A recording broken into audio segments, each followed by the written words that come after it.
선생님은 수업 준비를 할 때 어떤 교육과정 자료를 활용하나요? 3강에서는 선생님들이 가장 많이 활용하는 교과서에 대한 이야기를 해볼까 합니다. 학교에서 영희를 가르치는 선생님, 집에서 영희를 가르치는 영희 엄마, 학원에서 영희를 가르치는 학원 강사, 누가 전문가일까요? 만약 세 사람이 교과서를 들고 같은 내용과 방법으로 가르친다면 선생님을 전문가라 부를 수 있을까요? 교과서 벗어나기는 교과서를 사용하지 말라는 뜻이 아니라 교육과정을 중거로 꼭 필요한 부분만 수업 자료로 활용하자는 뜻임을 미리 말씀드리면서 교과서의 문제점과 활용 방법을 살펴보겠습니다. 교사의 교육과정은 무엇일까요? 네, 교육부가 고시한 교육과정 문서인 총론과 교과별 교육과정입니다.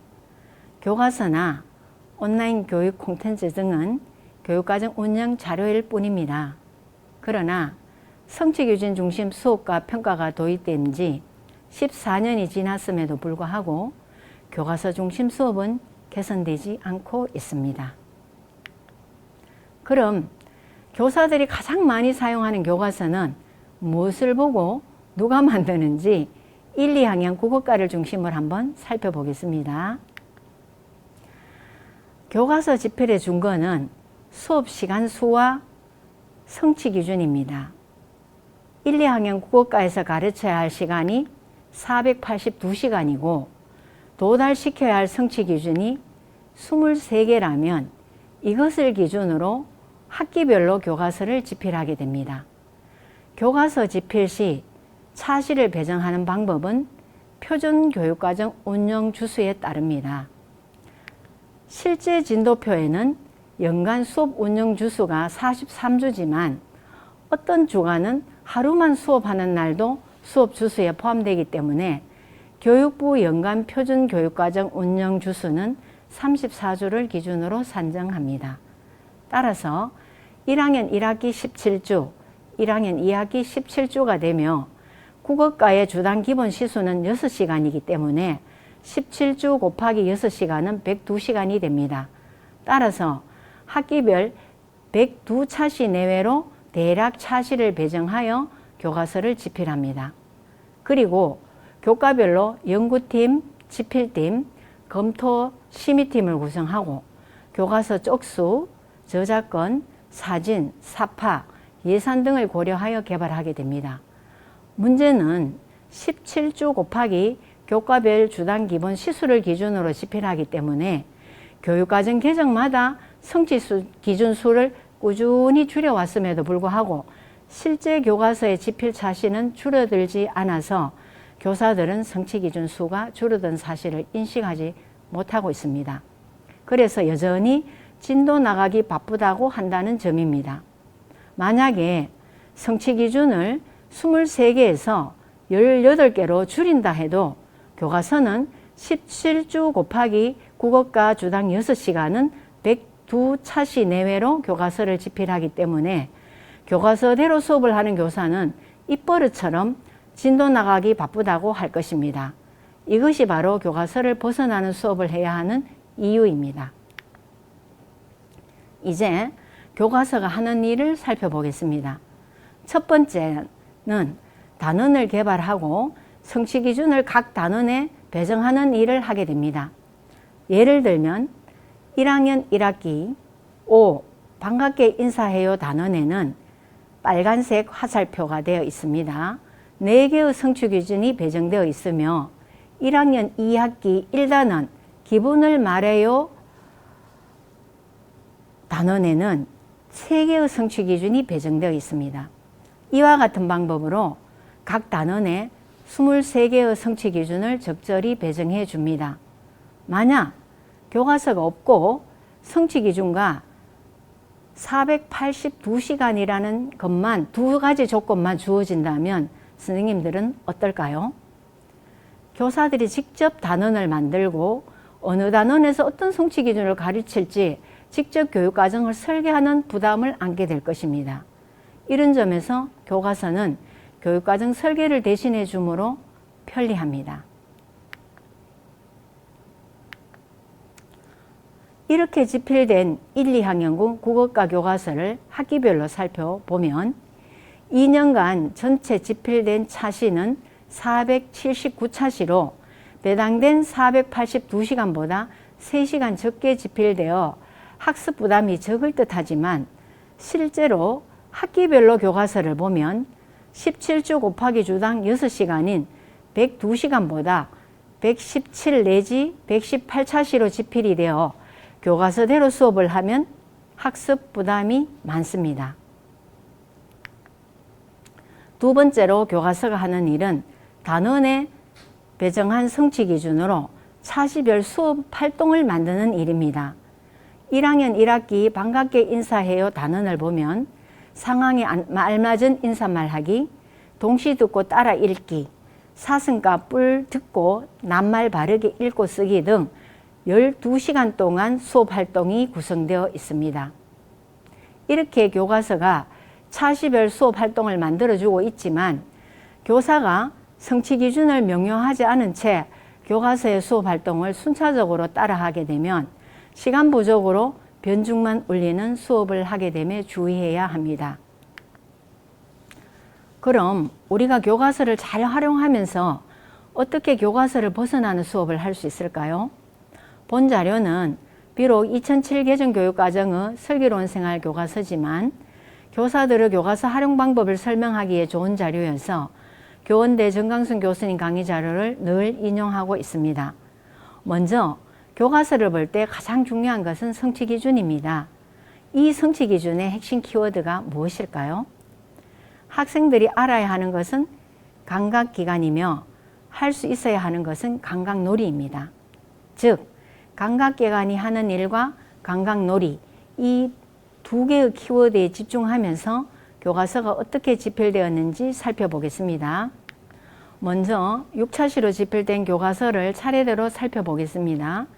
1차시 나와 친구의 모습 살펴보고 같은 점 다른 점 살펴보기 두 쪽입니다. 2차시 모모 생김새를 여러 가지 방법으로 살펴보기 두 쪽입니다. 3차시 눈, 코, 귀, 입, 손이 하는 일 알아보기 두 쪽입니다. 4차시 눈, 코, 귀, 입, 손이 하는 일 발표하기 두 쪽입니다. 5차시 여러 가지 음식 맛 분류하기 두 쪽입니다. 6차시 여러 가지 감각놀이 해보는 활동 두 쪽입니다.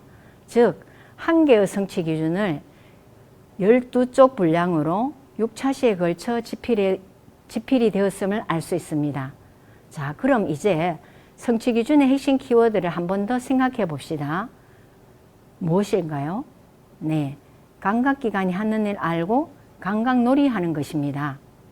그렇다면 교과서 집필자들이 만든 단원의 수업활동 6차시가 감각기관이 하는 일 알기와 감각놀이라는 성취기준 도달에 적절한 활동인지 생각하면서 1차시부터 다시 살펴보도록 하겠습니다.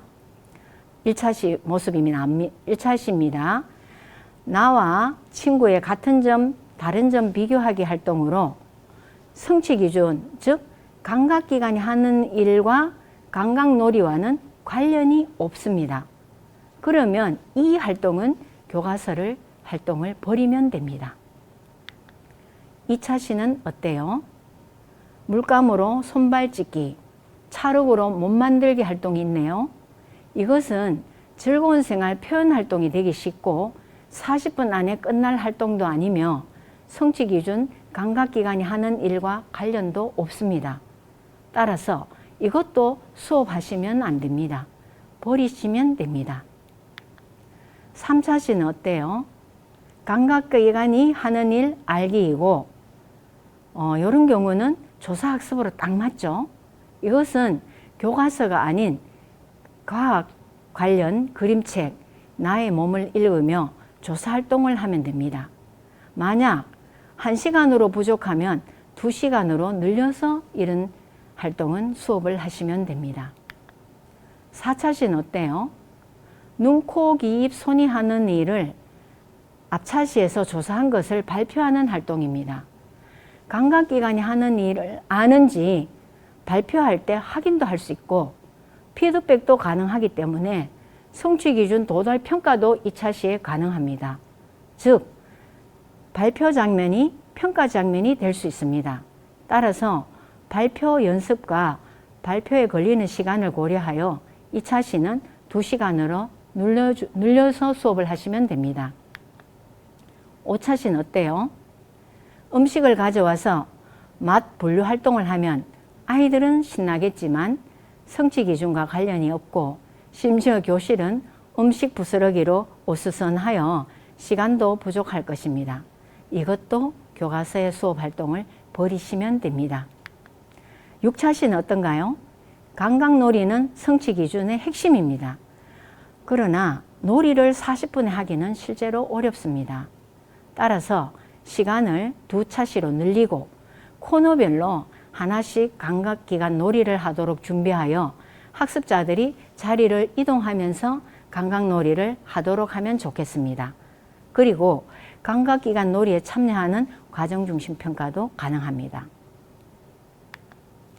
지금까지 교과서를 살펴보고 감각기관이 하는 일을 조사하는 데 2시간, 그 다음에 감각기관이 하는 일을 발표 연습하고 발표하는 데 2시간, 그 다음에 코너 학습으로 감각놀이 하는 데 2시간으로 교과서의 수업 활동을 새롭게 만들어 보았습니다. 여러분, 교과서를 벗어난다는 것의 의미가 이제 다가오나요? 교과서를 모두 버리자는 의미가 아니라 교육과정에 맞게 잘 활용하여 깊이 있는 탐구를 하자는 뜻입니다. 교과서대로 진도를 나간다면 학부모도 학원 강사도 모두 교사라 할 것입니다. 그리고 진도를 못 나간다고 걱정하는 교사가 될 것입니다. 이제 마지막으로 교과서를 재구성한 수업 활동이 개념 기반 탐구 수업이 되는지 살펴보겠습니다. 사실적 지식으로는 눈, 코, 귀, 입, 손이 하는 일을 알게 되며 감각기관이라는 개념적 지식을 이해하고 나아가 개념적 지식 이해를 위해 아이들이 경험한 조사하기, 발표하기, 감각기관 놀이하기 활동을 하면서 지식 정보 처리 역량, 공동체 역량도 길러질 것입니다. 이를 바탕으로 이 단원어 수업이 끝날 때 배운 내용을 정리하면서 아이들은 자기 언어로 핵심 아이디어를 한 문장으로 말하게 될 것입니다. 어떠세요? 개념 기반 탐구 수업이 교과서를 활용하면서도 충분히 가능하죠? 이상으로 교과서 벗어나기 강의를 마칩니다. 감사합니다.